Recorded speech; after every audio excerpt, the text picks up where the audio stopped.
close to losing a lot of events and still haven't done it. And I don't plan on doing it tomorrow. Tomorrow, I hate to say this.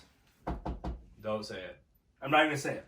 Just don't say it. I know. Trust me. But you know what I was going to say. Oh, yeah. Hey, come on now. Tomorrow, I'm not going to say it. Don't say it. I know you really want to say it just to say it. Just to get it. It's like a sneeze that you hold in. All right, just say it. Tomorrow could be the first one. Oh, fuck. Are you talking about your team? Because my team's going to be there. I'm talking my team. Yeah, 1,000%. 1,000% my team. Okay, and then whose shoulders does that fall on if that happens? I guess mine. I guess. I mean, I guess mine. I mean, but I mean, you had shit going on, right? You had other shit going on, bigger shit. I mean, but it's not. But I mean, yeah, it could fall on mine, but it's not like they didn't know about it. I feel like if anyone went to the combine, do they know that the game's at 1 tomorrow? I mean, they should. I got a text going out right now. How grass they make it by the end of the day. I wear Adidas pants. Are those made of cloth? Like those are super comfy. They do. Really extremely comfy. Like those are the ones that I sleep naked in. Well, I mean that would be sleeping naked. Yeah. Commando, yeah. Commando's the right word. Not I sleeping naked because that. I mean, I'm not now. I'm not fucking degenerate. Oh yeah, you can. Those are commando. They like you're like, nuts. It's like you're nuts on a cloud. Exactly. Awesome. So anyways, Labredo Bakers. Can't throw. Labredo. He does what your cousin in Canada does. The resale of like sell shoes and shit. Yes. Yeah. So he was saying that so he does that as well, and he has a guy that owns a vintage sport like resale shop in Ferndale. And he was telling me that this guy would be super open to us doing like a podcast shoot, like in his store. You know, just thinking about like the backdrop, if we got it filmed. Like, I mean, there's vintage sports shit everywhere. He's got old Bull stuff, Pistons, the whole 9 yards. So he texted me the guy's name, but I deleted it or something. I can't find it. So I'll get the name of it, and then I think that's something that we could, you know. Well, definitely. I mean, at least start the conversation. Right. So it's in Ferndale, so we would have to we would have to plan it out in advance. That's not too far. No, but I mean, I what I imagine is us, you know, in there filming a live show or a podcast or whatever, and there's just vintage sports shit everywhere. Bulls, Pistons, Lakers, I mean, just everywhere. And plus, he's got a lot of cool shit in there, so. Thanks, bro. Yeah. Well, I mean, it'd be good for just the ambiance of it with all the old vintage shit. 'Cause I mean, that's coming back hard right now. And then, you know, I think we can even integrate. I think we can even integrate some of that stuff into what, you know, Jin does. Like if we could kind of start tapping into that vintage resale market, you know. Yeah. I think that could be, you know, big for us. There, chair.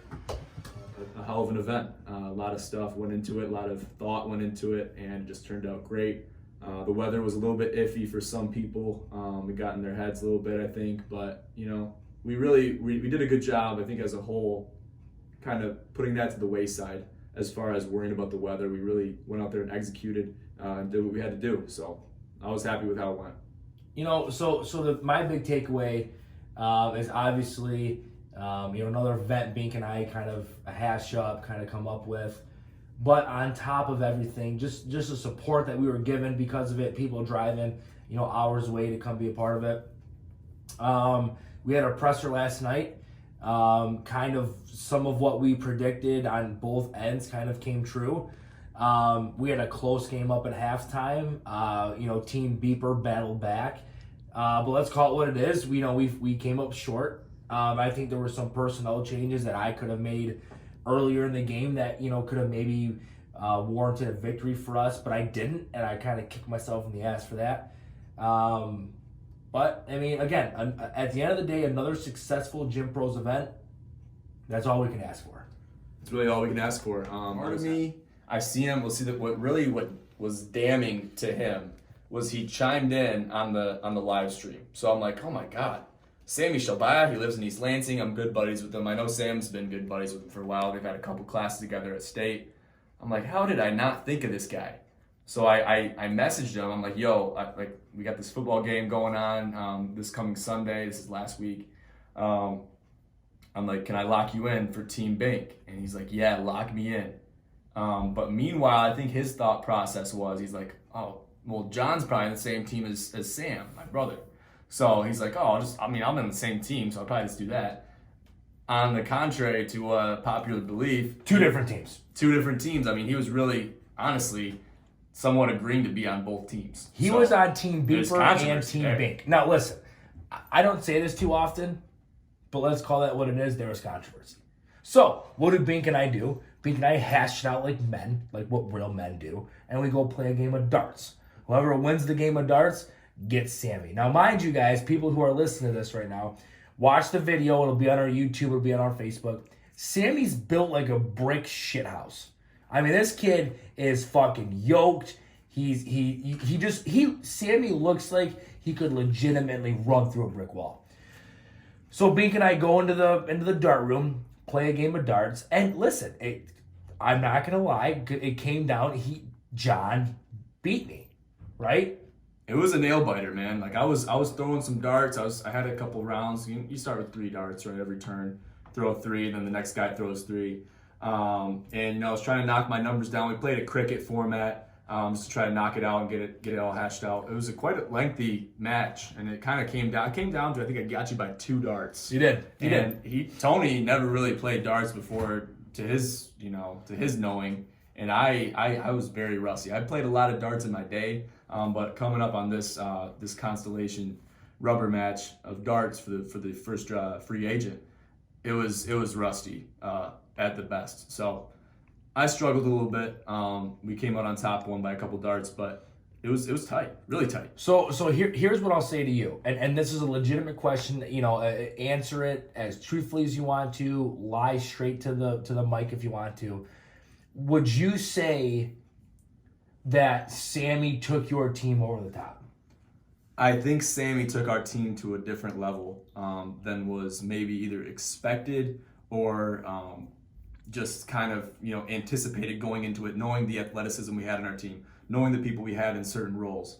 I think he was somewhat the X factor, but I was very nervous once I saw that first play. We ran Serengeti, which it's a reverse play, and got blown up quick. I think we got 2 yards on it.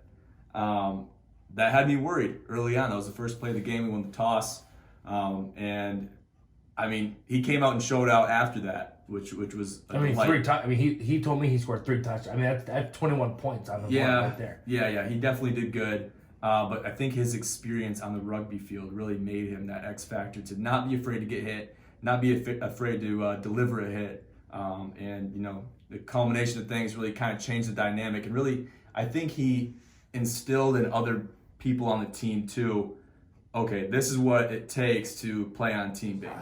Because he wanted to save face. So it's we know that the way that we like, what fucking mask do you have on, bitch? It looks like you had a fucking trash bag around your fucking face. High schoolers have more contacts per day.